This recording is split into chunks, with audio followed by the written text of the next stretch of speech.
First day of school likely won't be Monday for JCPS students. Thanks for joining us, Kentuckiana. I'm Haley Minogue, surprising you on the 5 p.m. with Not 5 a.m. news. Superintendent Dr. Marty Polio told us the district's hoping to get kids back in class by midweek. He put a 24-hour deadline on the announcement, and that was 4 hours ago.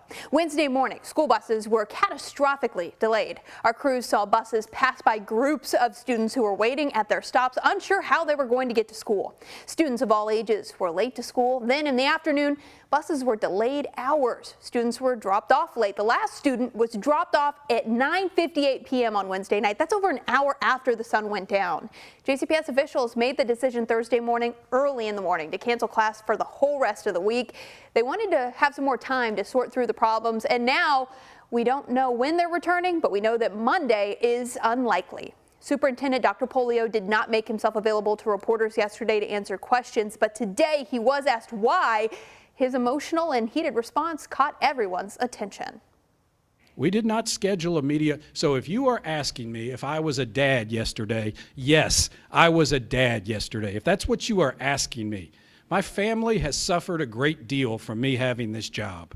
I think that is really an unbelievable question from you. It is. I'm answering the question. And yes, did I drive my daughter to college? I don't know who else would do that. I drove my daughter to college while I worked the entire time. Now, Polio, of course, you could hear him there. He admitted that the job's taken a toll on his family and on his well-being. We spoke to him about it, asking more about the pressure and the difficulty of the superintendent job. Now, Isaiah, you're joining us right now with more. What was the mood like after that response? Well, Haley, it was tense. No doubt about it there. The last couple days seems and looks to have really weighed on Dr. Polio, who seemed worn down by it all. But ultimately, for parents right now, they want answers and they want results on how JCPS will fix this problem. Polio saying it all circles around the bus route system.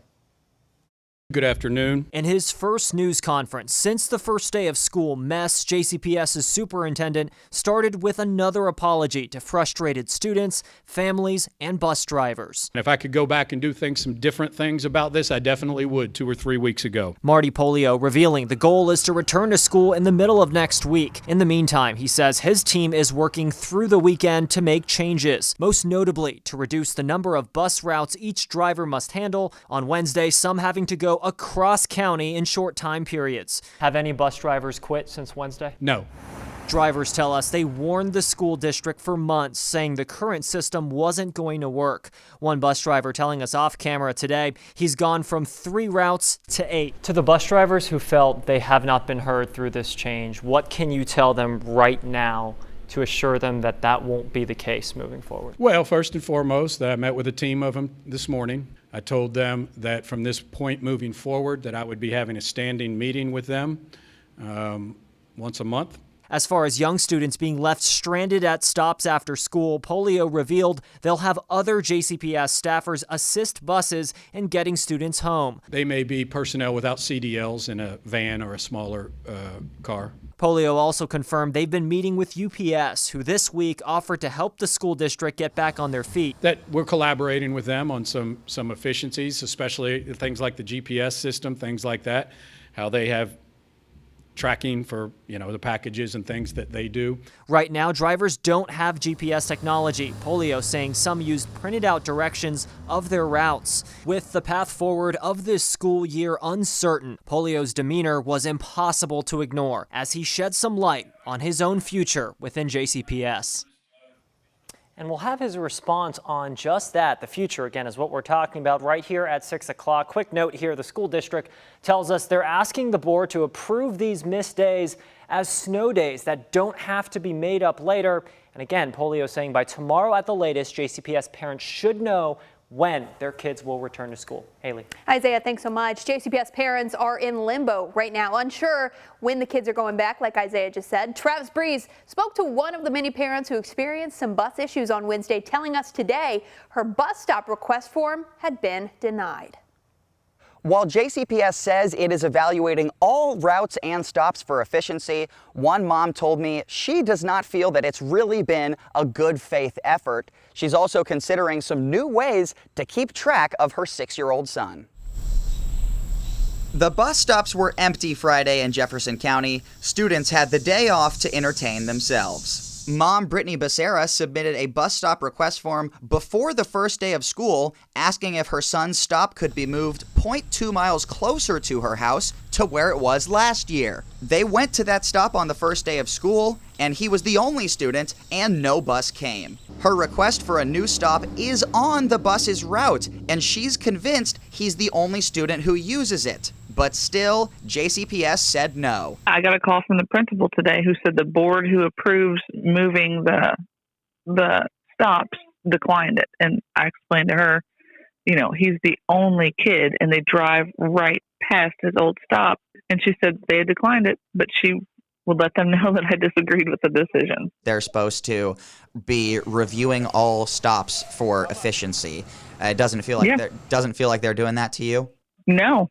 Not at all. The district sent us a statement saying the committee will be reviewing requests for bus stop location changes with a priority on those students who do not have an assigned bus stop or there is an obvious safety concern. If taking the bus becomes realistic for them, she says she is considering getting her son a cell phone so she doesn't lose track of him, but that's not a step she ever planned on taking. He's 6. I really need to buy him a phone so I can track him. When I asked some of these families if they felt comfortable putting their kids on a bus next week, they said, first of all, we have to be sure that we can get on a bus.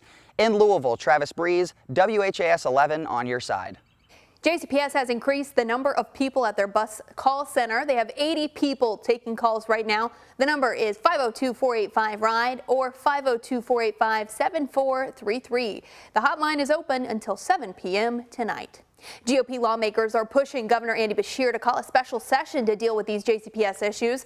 Kentucky Representative Jason Nemes, the Republican from Middletown, is calling it the straw that broke the camel's back. Nemes and several other GOP legislators are suggesting a slate of legislative changes, like refiling a bill to give students the right to attend their neighborhood schools. JCPS brought the option back this school year, allowing the new student assignment plan for the first time in nearly 50 years. Lawmakers also want to look at splitting JCPS up into smaller districts, offer up an amendment for school choice focused on charter schools, and change the school board.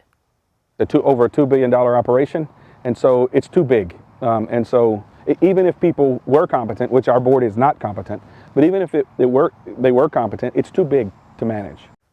For now, kids remain out of school. Today, JCPS did not officially say whether or not school would be back on Monday. We do expect that decision again, though, within the next 20 hours.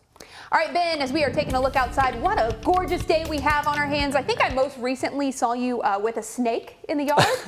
Well, yeah, there's some little critters out there. You know, watch out for those snakes and wasps and bugs and everything like that. Sure. It's still summertime after all, but we do have a nice afternoon out there. A fantastic Friday. Temperatures are in the mid to upper 80s. It feels maybe a tad bit warmer than that. It is going to be a muggy weekend. We got St. Joe's picnic this evening, and it will be in the 80s and all dry this evening. Now tomorrow, I'd say around midday, it's going to be our best chance for some showers and thunderstorms.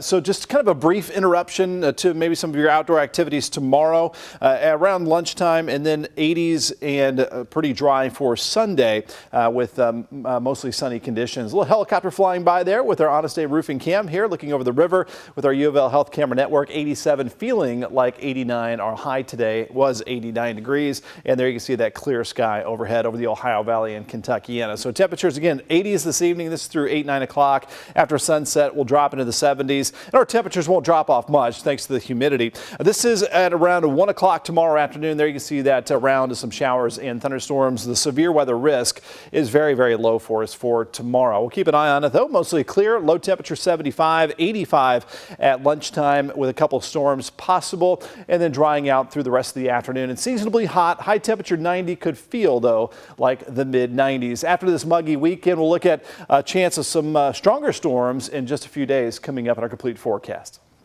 All right, Ben, thank you so much. New tonight, a man is in custody after allegedly firing shots at police. Louisville Metro Police say before 4 o'clock, they went to a house on 24th and Bank Street to serve a warrant on homicide charges. When they arrived, detectives say the man fired at them, hitting their unmarked car. Now, officers say they did not return fire. Eventually, a man was arrested and taken into custody with no one hurt. And a former Moore basketball coach is suing the JCPS Board of Education for wrongful termination. Richard Gatewood was fired after being charged with assault in February, but a grand jury did not find enough evidence to indict him. In the lawsuit, Gatewood said he was breaking up a fight between his sons at the Moore High Gym. He says he did not hit his son, but did have to grab him to bring that situation under control. Because of the charges, he was fired from his position as the boys' head basketball coach. Now Gatewood suing the district for monetary damages, saying that he was in the right. Indiana State Police are investigating a pedestrian hit and killed by a car in New Albany. Police say it happened just before 6 a.m. at the intersection of West and Albany Street. 42-year-old Jennifer Yadisley died at the scene after she was struck by a Hyundai. Police do not believe drugs and alcohol were a factor in the crash.